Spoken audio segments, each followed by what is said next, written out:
Looking down at my phone lying on the coffee table, I can see that it's my mother calling. I quickly tie the balloon that I just finished blowing up, toss it to the floor with all of the others, and then answer. Hello?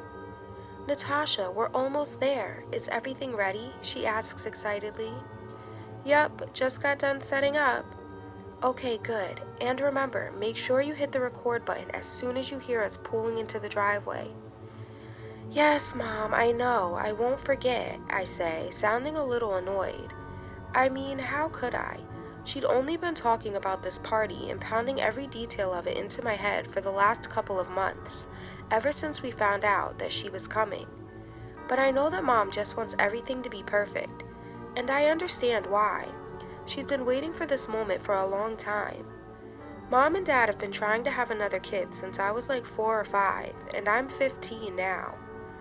A few years ago, they decided to start looking into adoption, and it's taken a while to go through the process.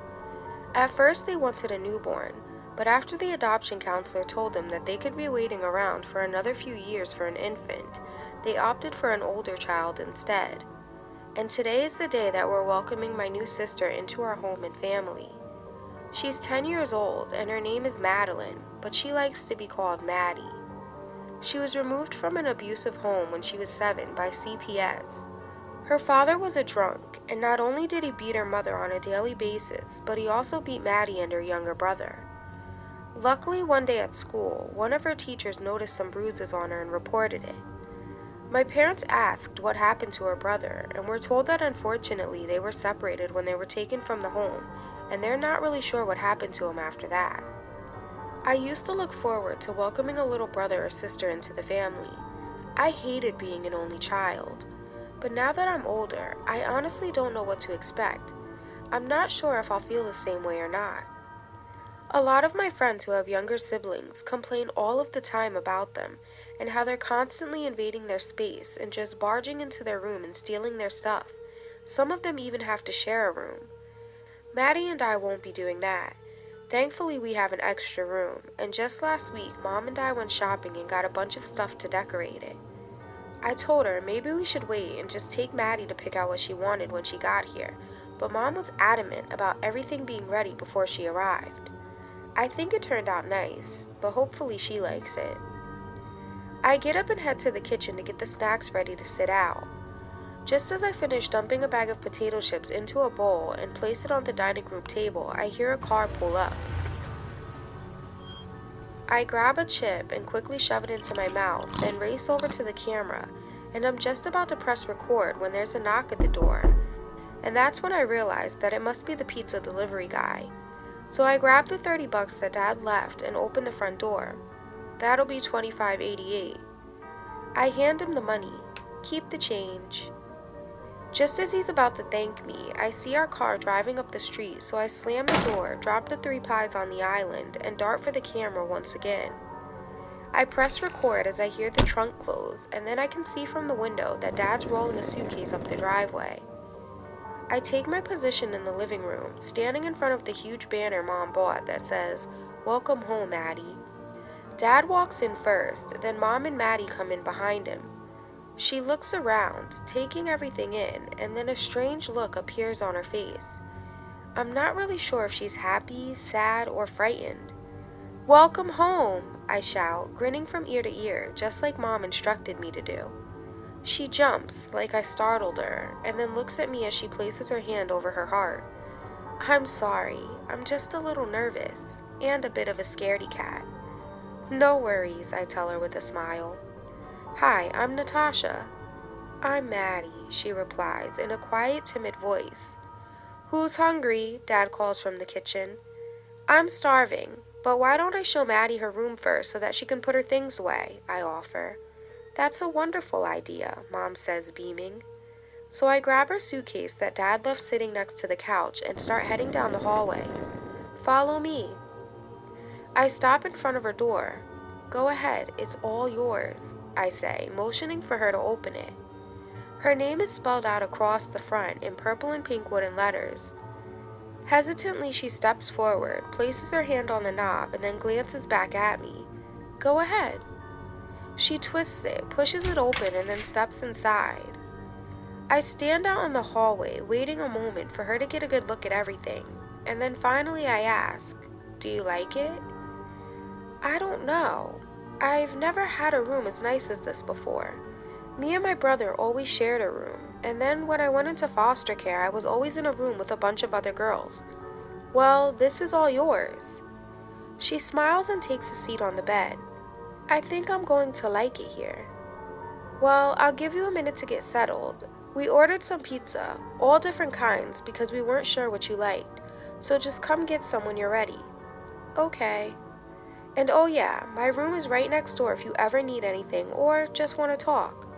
She thanks me, and then I close the door behind me and head to the kitchen. As I grab a slice of pizza, I tell Mom and Dad, "She seems nice." Mom replies, "She's perfect, isn't she? I think she completes our family." I didn't think there was anything wrong with our family before she got here. "Oh, sweetheart, that's not what I meant. It's just that you know how long I've wanted another child, and I thought you'd be happy that you're not all alone anymore. I've gotten used to it.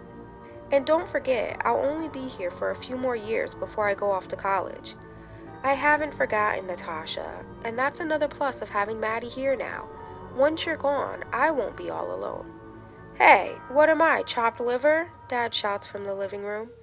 Mom and I start to laugh just as Maddy walks in. "What kind of pizza do you like?" I ask, handing her a paper plate. "We have pepperoni, cheese, or pineapple and bacon." "Just plain cheese is my favorite, but can I try a slice of the pineapple and bacon too? I've never had pineapple on pizza before." "Sure, but let me just warn you, it's delicious." I put a slice of each on her plate, and then we sit around talking for a while, getting to know her a little better. She tells us some of the things she likes and some that she doesn't. Dad gets super excited when he finds out that she loves to play soccer. Both Mom and I aren't very big sports fans. He's always trying to get me to join teams at school, but I'm just not into those kinds of things. Hopefully now he'll get off of my back about them and focus more on Maddy and trying to get her to join a soccer team. Weeks go by and everything's going great. Maddy and I get along well. She's very polite and well-mannered. She always knocks and waits for me to invite her in before she comes into my room, and she asks for permission before she ever touches my things. I don't know how long things will stay that way. I mean, maybe once she gets used to being here, she'll just barge into my room and take my stuff when I'm not around, or without asking. I hope not, but that's what I'm expecting to happen based off of what all of my friends say. Then, one night, my dad walks into my bedroom while I'm doing my homework and asks if I can watch Maddy for a few hours so that him and Mom can go out to dinner and a movie. "It's alright if you don't feel comfortable watching her yet. We can always cancel," he tells me when he sees the hesitation on my face. Feeling bad because I know they haven't been out of the house in a while, I reply, "No, it's okay, I can watch her." "Are you sure?" "Yeah, we'll have tons of fun," I say, smiling. He thanks me and then hands me $10 before leaving to go get ready. About 20 minutes later, Mom sticks her head into my room. "We're heading out now. We'll only be gone for a few hours. Call or text me if you guys need anything." "Okay," I answer. Once I hear the front door close, I get up to go see what Maddy's doing. I find her sitting in the living room watching TV. "Hey, I'm almost done with my homework. Do you want to watch a movie or something?" "Sure." "Alright, I only have 2 more chapters to read for English, and then I'll make some popcorn. While I finish up my reading, why don't you choose the movie?" "Okay," she answers as she gets up off of the couch and walks over to our vast selection of DVDs. I head back to my room, close the door, and then plop down on my bed. Then I open my book and start to read. Just as I reach the last page, I start to smell smoke. Immediately, I think, maybe Maddy was trying to be nice and decided to make the popcorn, but ended up burning it instead. But I've done that myself a few times, and I think I'd definitely be able to smell the burnt kernels if she did. They have a very distinct scent. So I toss my book aside and get up to go see what's going on out there. As soon as I open the door and step out into the hallway, I don't smell it anymore. "Maddy," I call as I start to walk down the hallway.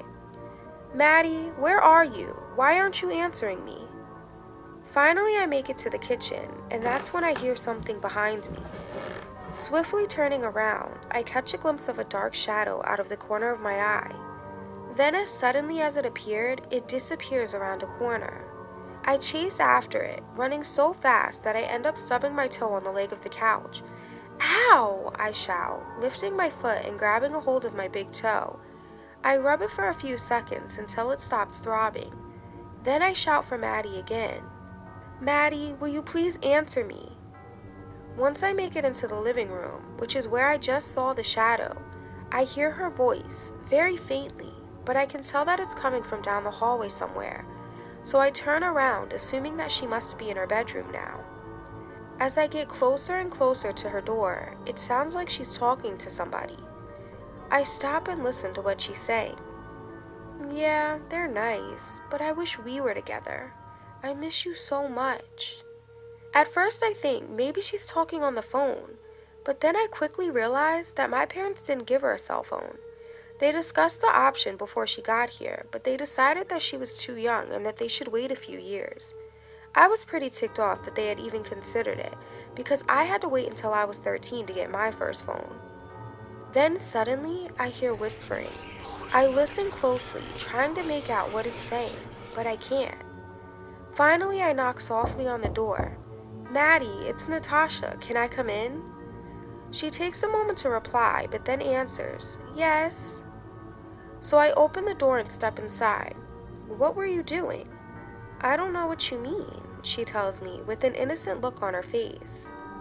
"I thought I smelled smoke." "Well, I don't smell anything."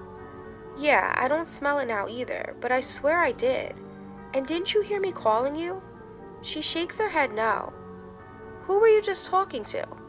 "I wasn't talking to anyone." "Maddy, I heard whispering in here when I came to the door." "Oh, that. I was just talking to myself." "Okay, well come on, let's go watch that movie now," I tell her, deciding to brush it off, and then we head to the living room together. I decide not to tell my parents about the smoke that I thought I smelled. All it'll do is worry Mom anyway, and I figure it must have been coming from outside or something. But that day is not the last time that I hear Maddy supposedly talking to herself.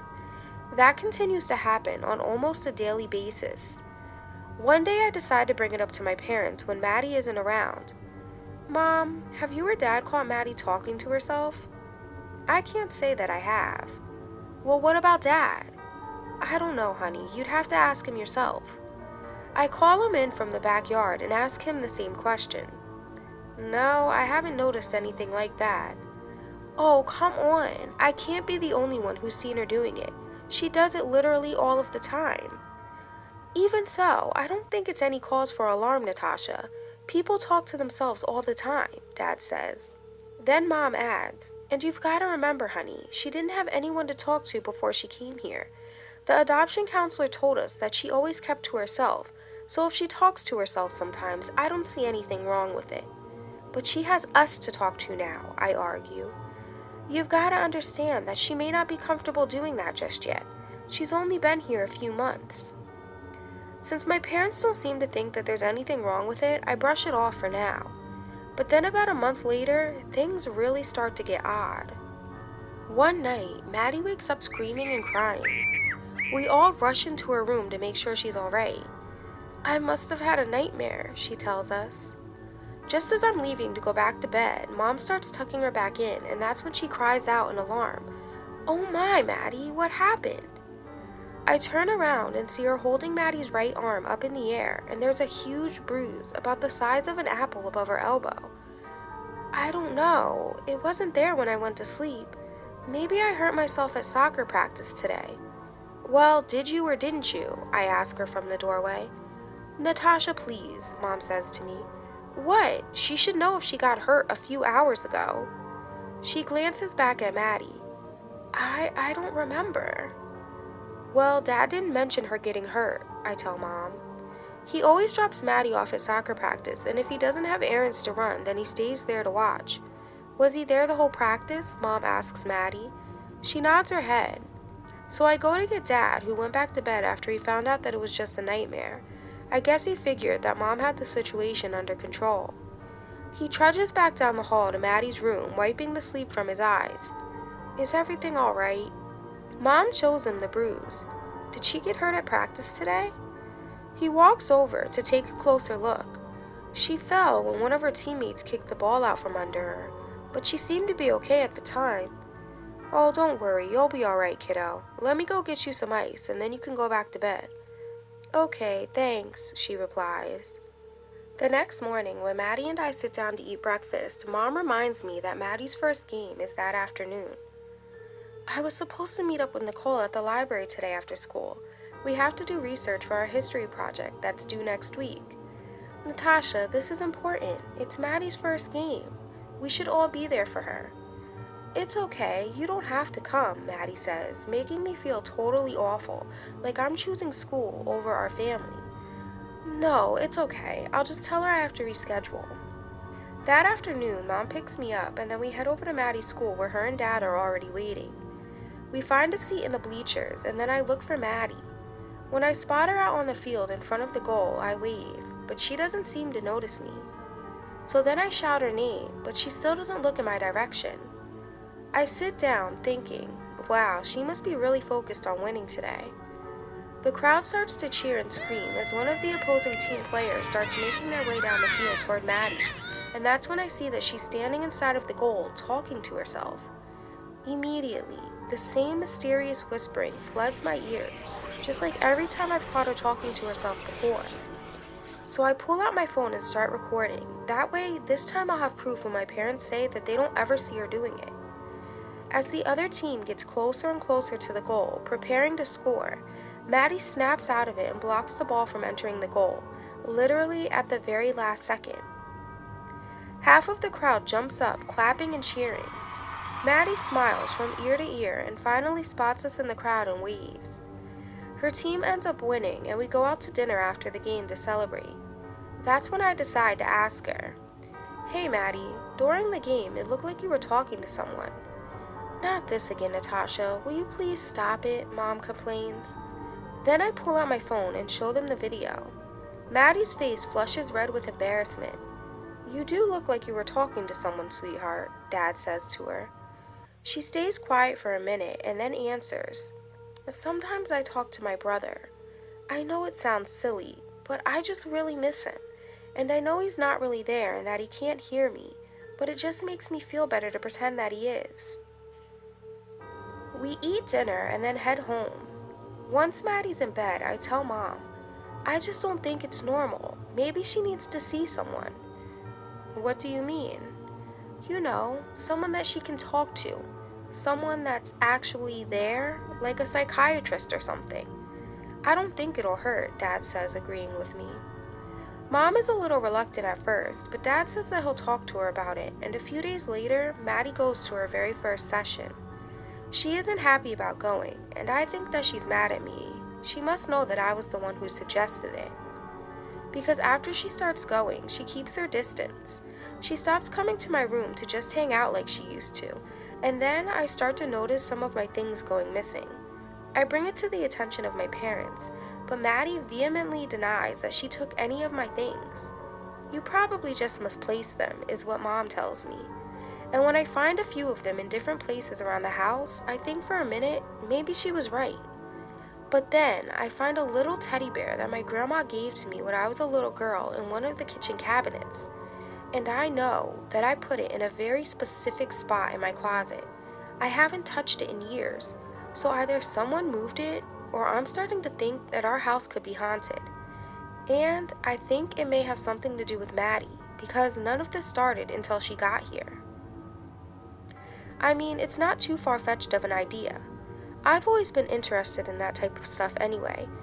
I literally watch repeats of the TV show Ghost Hunters all the time, and everything that's been going on, the strange smoke I thought I smelled, the mysterious unexplained bruises appearing on Maddy, and the whispers that I hear whenever I catch her talking to herself, all of those things line up with a ghost being present. When I bring the idea up to my parents, they get mad at me. They tell me that it's all in my imagination and that ghosts aren't real. They don't exist. Then they warn me not to mention it again because they're afraid that I'll scare Maddy. And I do like they ask and keep my feelings to myself. Until one night I'm sleeping and I'm startled awake by a loud boom. It sounds kind of like thunder. So I get up and look out my window. After standing there for a moment and not seeing any rain or lightning or hearing the sound again, I climb back into bed and snuggle under the covers. As soon as I close my eyes, my door starts to slowly creak open. I quickly open my eyes back up, thinking that it must be my mom or dad just coming to check on me because they must have heard that loud sound too. But when I don't see anyone standing in the doorway, I slide even deeper beneath the covers. Another loud sound rings out. This time it sounds more like a bang and not a boom like before. A shiver runs down my spine as I quickly turn around and face the opposite direction, thinking, I don't care what mom and dad say, they can't tell me that this house isn't haunted. I squeeze my eyes shut as tight as I possibly can and cover my ears. I want to scream for my dad, but I don't know what might happen if I do. Then suddenly, my bedroom door slams forcefully shut, and as I sit up to see what's happening, the 2 lamps in my bedroom, one on each of my bedside tables, start to flicker on and off. That's when I finally scream for my dad, and about 10 seconds later, he comes darting into my room. What's wrong? There was a ghost in my room. Oh, Natasha, will you stop that nonsense? I'm serious, Dad. Didn't you hear the banging and booming? You had to have heard it. Yes, I did, but I'm certain that it was just thunder. But it's not even raining. Maybe there's a storm on the way then. Well, how do you explain my door opening and then slamming shut all by itself? And what about the lights flickering? I'm sure there's a logical explanation for all of those things. I'm just too tired to think of them right now. We can talk about it in the morning. Good night, sweetheart. I don't hear any more sounds that night, but I still don't get any sleep. I stay up thinking how frustrating it is that my parents won't even believe me. Then a few days later, I ask Maddy if she's been hearing the noises late at night too. No, I haven't heard anything. You didn't hear anything? Not anything at all. She shakes her head. You must be a really sound sleeper then. I think our house could be haunted, and I need your help to try to get Mom and Dad to believe me. Okay, what do you want me to do? I explain my idea to her, and later that day when she returns from her therapy session, I know that she did what I needed her to do. That night, Dad sets up the camera that Maddy's therapist suggested we use to record what's been going on at night when we're all asleep. He says that she revealed to him today in their session that she was afraid, and that if she doesn't feel safe in our home, she could be taken away from us. He says that the recording will give her peace of mind to know that the house isn't really haunted. When it's time for bed, Maddy says goodnight to all of us and then heads to her room, but comes right back out crying that her favorite doll she always leaves sitting right on her bed is gone. We search the whole house and can't find it anywhere. Dad promises her that he'll take her to get a new one tomorrow, and then we all go to bed.